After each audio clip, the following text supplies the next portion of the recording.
Hello students, welcome to my channel. দেখো, আমি বৈষ্ণব পদাবলী পূর্বরাগ সম্পর্কিত একটি পদ ইতিমধ্যে আপলোড করে দিয়েছি। তো আজকেও আর একটি পদ নিয়ে আমি আলোচনা করব। সেই পদটি হচ্ছে অভিশাপ। তোমরা যারা বাংলা অনার্স নিয়ে পড়ছো তারা জানো তোমাদের ফার্স্ট ইয়ারের সেকেন্ড সেমিস্টারে এই পদগুলো রয়েছে। তো আজকে একটি পদ নিয়ে আলোচনা করবো, সেটা হচ্ছে অভিশাপ পর্যায়ের পদ। এই পদ নিয়ে আলোচনা করার পূর্বে একটু বলে দিই অভিশাপ জিনিসটি কি। দেখো, পূর্বরাগ, তারপর অনুরাগ, তারপর অভিশাপ। যখন নায়ক অথবা নায়িকা তাদের প্রিয় অথবা প্রিয়ার সঙ্গে দেখা করার জন্য সংকেত কুঞ্জে যায়, সংকেত কুঞ্জে গমন করে, সেটাকেই বলা হয় অভিশাপ। আমি খুব সহজ করে জিনিসটাকে তোমাদের সামনে বলবো, অর্থাৎ তোমরা যাতে খুব সহজে ব্যাপারটা বুঝতে পারো। সংকেত কুঞ্জ মানে কি? ধরো, বর্তমানের কথা যদি বলি, বর্তমানে কোনো প্রেমিক তার প্রেমিকাকে বলল যে তুমি আজকে কল্পতরু পার্কে এসো, আমি ওখানে যাব। এই যে কল্পতরু পার্কে এসো, আমি ওখানে যাব, এই যে যাওয়া, সেই যাওয়াই হচ্ছে অভিশাপ। যদি নায়ক নায়িকাকে বলে, অর্থাৎ প্রেমিক প্রেমিকাকে বলে, তখন কি হবে? প্রেমিকা সেই স্থানে যাবে, অথবা প্রেমিককে যদি প্রেমিকা বলে তাহলে প্রেমিক সেই স্থানে যাবে। তাহলে এখানে রাধিকা কৃষ্ণের কাছে যেরকম অভিশাপ করেছে, কৃষ্ণও কিন্তু রাধিকার বলা সংকেত কুঞ্জে অভিশাপ করেছে। এই পদটি অভিশাপের প্রথম পদ। এই পদে রাধার অভিসারিকার প্রস্তুতি, অর্থাৎ রাধা যে অভিসারে যাবেন তার প্রস্তুতি তিনি নিয়েছেন, সে বিষয়ে গোবিন্দ দাস জানিয়েছেন। গোবিন্দ দাস তিনি হচ্ছেন চৈতন্যদেব পরবর্তী যুগের শ্রেষ্ঠ পদকর্তা এবং অভিসার পর্যায়ের পদে তিনি যথেষ্ট পরিমাণে কৃতিত্ব দেখিয়েছেন। তার মতো অভিসার পর্যায়ের পদকর্তা কিন্তু বৈষ্ণব পদাবলীতে দুর্লভ। কি বলছেন দেখো কবি, কণ্টক গাড়ি কমল সম পদতল, মঞ্জির চিরহিজাবে। বলে রাখি, অভিসার অনেক রকমের হয়। গ্রীষ্মাভিসার, শীতাভিসার, বর্ষাভিসার। তো সব থেকে উপযুক্ত সময়কে বলা হয় বৈষ্ণব পদাবলীতে বর্ষাভিসার, অর্থাৎ বর্ষার সময় হচ্ছে অভিসারের সব থেকে উপযুক্ত সময়। তাহলে বর্ষায় তিনি অভিসারে যাবেন, অর্থাৎ বর্ষাকালে অভিসারে যাবেন মানে তার অনেক বিপদ, অনেক সমস্যা পথে হতে পারে। সেই বিপদ, সেই সমস্যা যাতে তার পথে কোনো বাধা সৃষ্টি করতে না পারে, সেই জন্য তিনি অভিসারের প্রস্তুতি নিচ্ছেন। কণ্টক গাড়ি কমল সম পদতল, মঞ্জির চিরহিজাবে। কণ্টক গাড়ি মানে কাটা পুঁতে। কোথায়? রাধিকা তার কৃষ্ণের কাছে অভিসারে যাবেন, কৃষ্ণের কাছে অভিসারে যাবেন। এখনকার মতন তখনকার দিনে পথ ঘাট পাকা ছিল না, অর্থাৎ এমন নয় যে রাধিকা যে রাস্তা দিয়ে যাবে সে রাস্তা পাকা। দ্বিতীয়ত, তখনকার দিনে মানুষ চটি বা জুতো ব্যবহার করত না, যার ফলে পায়ের নিচে কাটা পড়তেই পারে।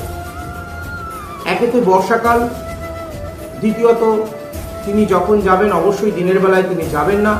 তৃতীয়ত, তিনি যে পথ দিয়ে যাবেন সে পথ যেরকম আশঙ্কাযুক্ত, সেরকমই সেই পথে জঙ্গলের ভিতর দিয়ে তাকে যেতে হবে। রাস্তাঘাট ভালো নয়, ঝোপঝাড়ের ভরা রাস্তাঘাট হতে পারে। কারণ তিনি হচ্ছেন একজনের স্ত্রী, তিনি ধর খুব সহজ রাস্তাকে বাঁচবেন না, তিনি একটু গোপন রাস্তায় বাঁচবেন। আর আমরা সবসময় জানি নায়ক বা নায়িকা, প্রেমিক বা প্রেমিকা সবসময় এমন জায়গাটিকে বাঁচে তাদের দেখা করার জন্য যেটি সাধারণত লোকচক্ষুর সামনে না আসে, অর্থাৎ লোকচক্ষুর অন্তরালে তারা নিজেদের যাওয়ার জায়গাটিকে বেছে নেয়। এখানে রাধিকাও তাই, তিনিও সহজ কোনো জায়গায় বাঁচবে না, একটু এমন জায়গা বাঁচবেন যেখানে একটু আড়াল আছে, যে রাস্তার মধ্যে দিয়ে তিনি যাবেন কৃষ্ণের কাছে। আর আবারও বলছি, তখন রাস্তা পাকা ছিল না, পায়ে চটি ছিল না, তাই পায়ে কাটা ফুটতে পারে। আর কাটা ফুটলে ব্যথা লাগবে, ব্যথা লাগলে তিনি আওয়াজ করবে, সেই আওয়াজে লোকজন জেনে যেতে পারে যে রাধিকা যাচ্ছে অভিসারে।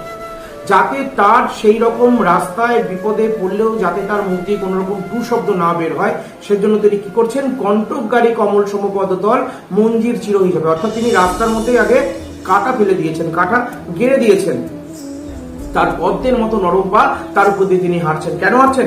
যখন তিনি অভিসারে যাবেন তখন যেন তার নরম পায়ের তলায় কাটা পড়লে তিনি চিৎকার করে না ওঠেন। মঞ্জির চিরহি ঝাঁপি, তার পায়ে নুপুর রয়েছে। তখনকার দিনের মেয়েরা কিন্তু পায়ে নুপুর পরতো, তার পায়ে নুপুর রয়েছে, এবং তিনি যখন যাবেন নুপুরে ছনাক ছনাক করে আওয়াজ হবে, যাতে সেই ছনাক ছনাক করে না হয় আওয়াজ, সেই জন্য মঞ্জির চিরহি ঝাঁপি, তিনি তার বস্ত্রখণ্ড দিয়ে নুপুরটাকে ঢেকে দিয়েছেন। অনেকের মনে প্রশ্ন হতে পারে যে রাধিকা তো নুপুরটি খুলে রেখে যেতে পারতো, তাহলে আর কোনো আওয়াজ হতো না।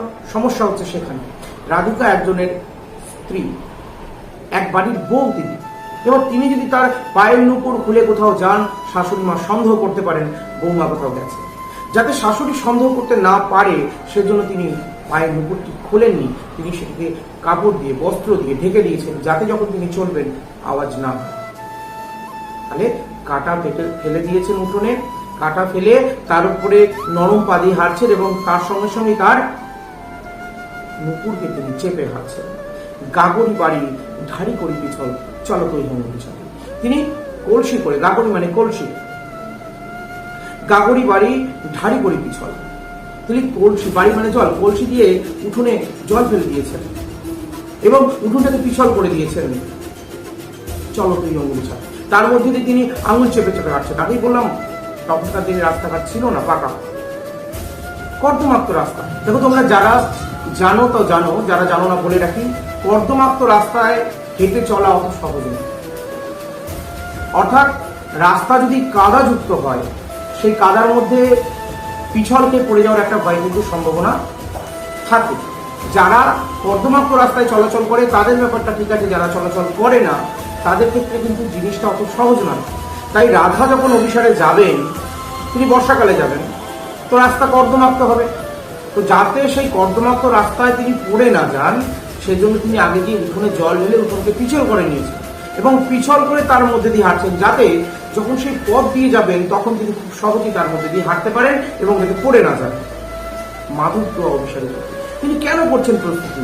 কেন তিনি কাটা ফেলে তার উপরে হাঁটছেন? কেন তিনি উঠোনে জল ঢেলে তার উপরে হাঁটছেন? কারণ মাধব অভিসারে, কৃষ্ণ তোমার কাছে অভিসারে যাওয়ার জন্য আমি প্রস্তুতি নিচ্ছি। দুতর কণ্ঠ বোঝে, পথ খুবই দুস্তর, গমন ধ্বনি সাধয়ে মন্দিরে যামিনী যাবি।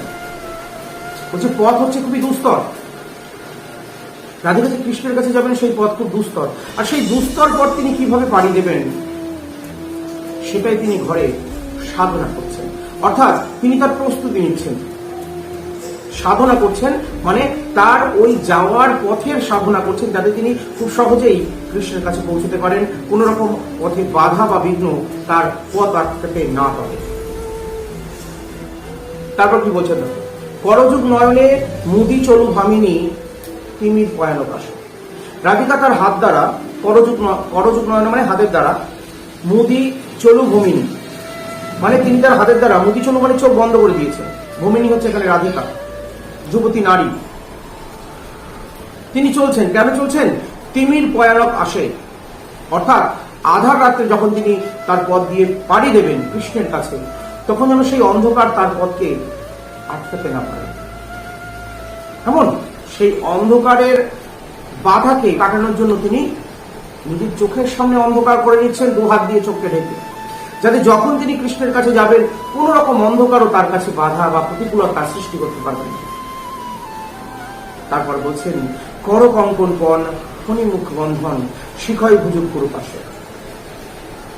শুধু তাই নয়, তিনি যখন ওই কর্দমাক্ত পথ দিয়ে যাবেন, জঙ্গল বা ঝোপ ঝাড় সংকুল পথ দিয়ে যাবেন, সেখানে সাপ থাকতে পারে, আর মেয়েদের সর্পভৃতি রয়েছে, অলঙ্কার প্রীতি, সর্পভৃতি। সেই অলঙ্কার প্রীতির অলঙ্কার কঙ্কন তিনি বন্ধক দিয়ে দিচ্ছেন। কি বলছেন? কর কঙ্কন পণ ফণিমুখ বন্ধন শিকয় ভুজুগ গুরু পাশ। অর্থাৎ ওঝার কাছে গেছেন, হাতের কঙ্কন সেই ওঝাকে দিয়েছেন এবং তার কাছ থেকে সাপের ফণি, সাপের মুখ বন্ধ করার মন্ত্র তিনি শিখে আসছেন, যাতে রাস্তা দিয়ে যখন যাবে কোন সাপ তার রাস্তার প্রতিবন্ধকতা না হয়ে দাঁড়ায়। তিনি শিখে আসছেন সাপের ফণি মুখ বন্ধ করা। গুরুজন বচন বধির সমমানই আন শুভ পরমান। গুরুজন বচন, তারপরে বলছেন গুরুজন বচন বধির সমমানই আন শুনোই কখন। অর্থাৎ গুরুজন, তার যারা গুরুজন আছেন তারা কোনো কথা বলেন, এক কথা বলেন, আন শুনো কহান, মানে বলে এক কথা শোনে এক কথা রাধা। আসলে রাধা তো কৃষ্ণের চিন্তায় বিভোর হয়েছেন, কৃষ্ণের কাছে যাওয়ার জন্য তিনি প্রস্তুতি নিচ্ছেন, তিনি সাধনা করছেন যাতে তার পথের কোনো বাধা তাকে আটকাতে না পারে। এই মতো অবস্থায় তার গুরুজন বলছে এক কথা, রাধিকা শুনছে এক কথা। রাধিকা যদি বলছে খাওয়া হয়েছে রাধিকা তার উত্তরে হয়তো বলছে যে তিনি এখনো স্নান করেননি। এক শুনছেন, এক বলছেন। তাই বলছেন গুরুজন বচন বধির সম, মানে কালা, শুনতে পাচ্ছেন না। আন শুনো কহওয়ান, একটা শুনছে একটা উত্তর দিচ্ছে, কেন তিনি কানে কালা হয়ে গেছেন। পরিজন বচনে মুগ্ধ সমহাসই গোবিন্দ দাস পরমা।